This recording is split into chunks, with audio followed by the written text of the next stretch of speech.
Toujours est-il que c'est ce que les femmes d'antan faisaient. Les femmes d'autrefois, elles faisaient ça. Et c'était une tradition en Israël. Une femme, quand tu ne pouvais pas procréer, quand tu ne pouvais pas donner d'enfant à ton mari, tu avais la possibilité de lui proposer soit ta servante, soit une parente à toi pour pouvoir donner un enfant, un héritier à ton mari afin de perpétuer le nom. Donc c'est ça que Sarah a fait. Donc Sarah, je ferme la parenthèse, donc Sarah n'était pas là, ne l'avait pas fait parce que elle voulait le faire de son plein gré, non. Parce que, ou bien parce qu'elle voulait montrer aux autres femmes que elle est capable de le faire. Non, c'est parce qu'il fallait absolument pour elle que son mari ait un héritier qui va perpétuer le nom. C'était ça le problème. Le nom doit être perpétué. Donc, il fallait absolument qu'il y ait un héritier. Et qui allait être cet héritier-là?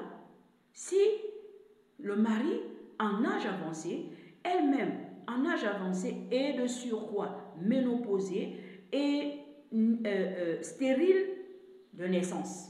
Comment allait-elle faire pour pouvoir perpétuer le nom de son mari en sachant qu'elle est stérile, en sachant que, et même si Dieu voulait opérer un miracle, elle est ménopausée, son mari est en âge avancé. Donc, quand Sarah voit le décor, elle se dit non, il n'y a pas moyen. C'est déjà pipé pour moi. Donc, il faut que je trouve vite une solution. C'est comme ça que Sarah va se tourner vers son mari et lui dire, écoute, tu es en âge avancé, moi aussi je suis en âge avancé, et nous avons besoin d'un enfant, d'un héritier pour perpétuer ton nom. Sinon, ton nom va s'éteindre à jamais. Alors, il faut que nous trouvons une solution. Moi-même, je te propose de prendre Agar, ma servante, pour qu'elle puisse te donner un héritier. Abraham a d'abord voulu refuser. Abraham a fait comprendre à son épouse que non, je ne peux pas faire ça, Sarah, je ne peux pas te faire ça à toi, mon épouse. 1, 2, Dieu nous donnera un enfant quand il voudra. Sarah a presque rigolé son mari au nez en lui disant, mais comment veux-tu que nous ayons un enfant? Dieu nous donne un enfant quand il voudra. Nous avons déjà quel âge, toi et moi? Donc quand tu dis que Dieu va nous donner un enfant quand il le voudra, à quel moment? Moi je suis déjà ménopausée. Et une femme ménopausée peut-elle faire un enfant? Imaginons qu'elle ne soit pas stérile. Une femme ménopausée peut-elle faire un enfant? La science nous dit non. La science nous dit non. Mais aujourd'hui, avec la grâce de Dieu, c'est une possibilité. Parce que rien n'est impossible à Dieu. Rien n'est impossible à Dieu. Donc ça peut être une évidence. Ça peut être fait. Parce que rien n'est impossible à Dieu. Et c'est ce que Abraham essayait de faire comprendre à son épouse. Mais Sarah ne le comprenait pas comme ça. Sarah est restée dans le raisonnement humain, en se disant, scientifiquement, nous ne pouvons plus donner vie. Et même si je n'étais pas stérile, il n'est plus possible pour nous de procréer, parce que nous ne sommes plus en âge de le faire. Toi, mon époux, et moi, Sarah, je suis déjà ménopausée. Pire encore, je suis stérile de naissance. Donc, la seule solution pour que tu puisses avoir un héritier qui va perpétuer ton nom, c'est de t'accoupler avec ma servante. Tu as toute ma bénédiction, tu as mon autorisation, tout ce que tu as à faire, c'est de passer à l'acte. Par la même occasion, Sarah va voir sa servante et lui explique les choses telles que elle les veut. La servante n'a pas trop de choix parce qu'elle est là pour obéir aux ordres de sa maîtresse. Donc, qu'est-ce que Agar va faire? Agar va dire, ok, je suis d'accord. Et cette nuit-là, quand Abraham va connaître Agar, Agar va tomber enceinte. enceinte et Agar va enfanter qui? Ismaël, le premier fils d'Abraham. Gloire à Dieu. Parce que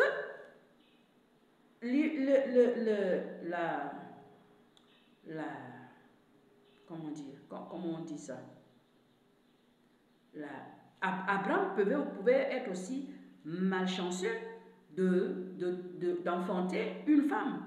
Or, ce n'était pas ça le but. Le but, ce n'était pas d'enfanter une femme. Le but, c'était d'enfanter un homme qui allait perpétuer le nom de la famille. Gloire à Dieu, c'est un homme qui a été enfanté. Abraham lui a donné le nom d'Ismaël. Donc, Ismaël a été le premier fils d'Abraham, enfanté par la servante de sa femme, Agar. Or, Sarah, qui était restée dans son raisonnement humain, pensait qu'elle ne pouvait plus avoir d'enfant.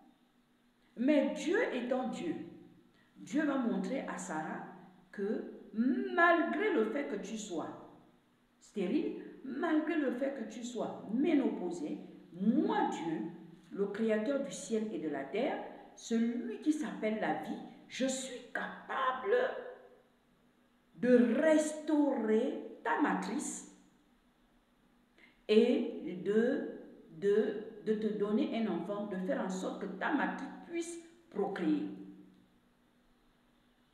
C'est un grand miracle. Et c'est ce que Dieu va faire avec Sarah. Mais Dieu va faire cela pourquoi? Dieu va faire cela pour faire comprendre à Sarah qu'elle n'avait pas le droit de venir consécuter ses plans parfaits dans la vie de son serviteur. Parce qu'en faisant cela, Sarah, sans le vouloir, sans même le savoir, a contrecarré le plan de Dieu dans la vie d'Abraham.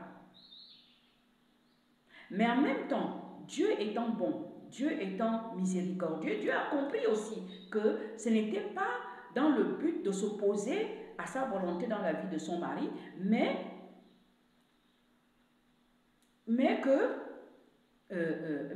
qu'elle voulait plutôt trouver une solution pour perpétuer le nom de ce dernier. Dieu l'a compris. Et je pense que c'est pour ça que Dieu même lui a pardonné en lui donnant un enfant, malgré sa situation. Donc voilà comment Sarah va trouver le moyen de donner un héritier à son mari. Maintenant, en faisant cela, Sarah est loin d'imaginer que cela allait monter Agar à la tête pour que celle-ci puisse penser qu'elle est devenue maintenant l'alter ego de sa maîtresse.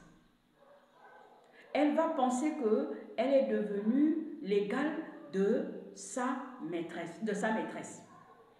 Donc, elle va penser que le fait d'avoir donné un enfant à Sarah, à Abraham, ça voudrait dire qu'elle est désormais la rivale de Sarah. Donc, elle est la coépouse de Sarah. Donc, elle a maintenant les mêmes droits que Sarah vis-à-vis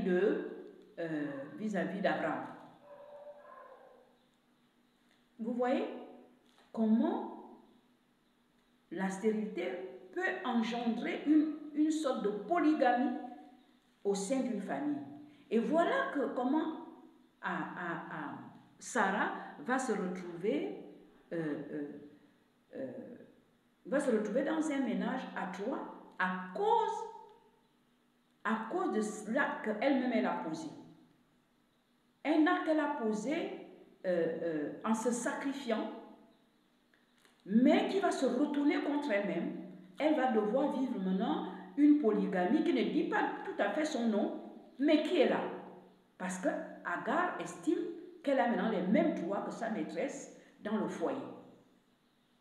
Heureusement que Sarah ne s'est pas laissée faire. Parce que si elle s'était laissée faire, elle allait se retrouver dans un ménage à trois. Dans un ménage à trois, alors que ça n'était pas le cas, ni la raison de l'acte qu'elle a posé, ou la motivation de l'acte qu'elle a posé. Sa motivation, c'était de pouvoir donner un héritier à son mari et de pouvoir avoir un héritier qui va perpétuer le nom. À tout de suite.